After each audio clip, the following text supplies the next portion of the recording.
Remue ménage. Remue ménage.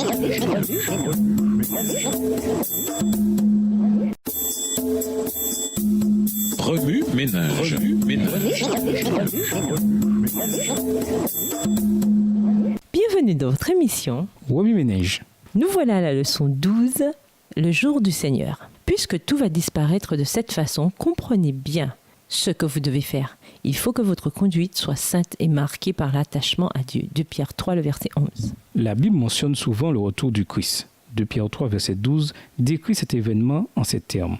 Le ciel sera détruit par le feu. De saines limites. Lisons Romains 7, les versets 22 à 25. Romains 7, les versets 22 à 25. Car je prends plaisir à la loi de Dieu dans mon fort intérieur, mais je vois dans mes membres une autre loi, qui lutte contre la loi de mon intelligence et qui me rend captif de la loi du péché qui est dans mes membres. Malheureux que je suis, qui me délivrera de ce corps de mort? Grâce soit rendue à Dieu par Jésus-Christ notre Seigneur. Ainsi donc, par mon intelligence, je suis esclave de la loi de Dieu, tandis que par ma chair, je suis esclave de la loi du péché. J'écoute la musique que je veux et ça ne me change pas le moins du monde. Fumer une cigarette de temps en temps n'entraîne aucune dépendance. Allons, il n'y a pas de danger à prendre un verre occasionnellement. Soyons francs, les limites nous horripilent. Nous voulons faire ce qui nous plaît et aller où bon nous semble.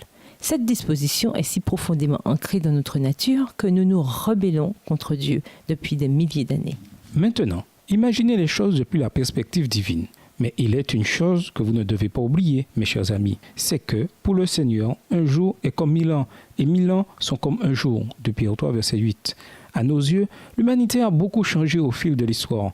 Nous choisissons les lois de Dieu qui font notre affaire, sous prétexte que c'est l'intention et non nos actes qui comptent. En tant que pécheurs, nous avions désespérément besoin d'un sauveur. Mais lorsqu'il est enfin venu, l'humanité coupable n'a tellement pas voulu changer qu'elle l'a crucifié.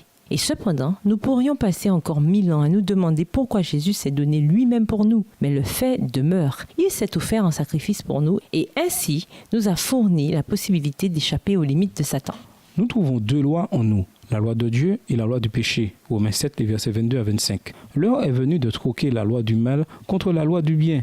Si nous renonçons aux limites fixées par Satan pour accepter celles de Dieu, nous serons assurés de mener une vie merveilleuse. Nous avons été créés à l'image de Dieu. Cet état glorieux que nous avons perdu en raison de la chute, il nous est possible de le retrouver.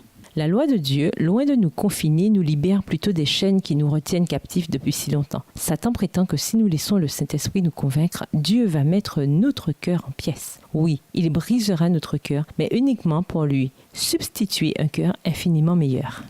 En ces derniers jours de l'histoire de la terre, qu'allons-nous choisir?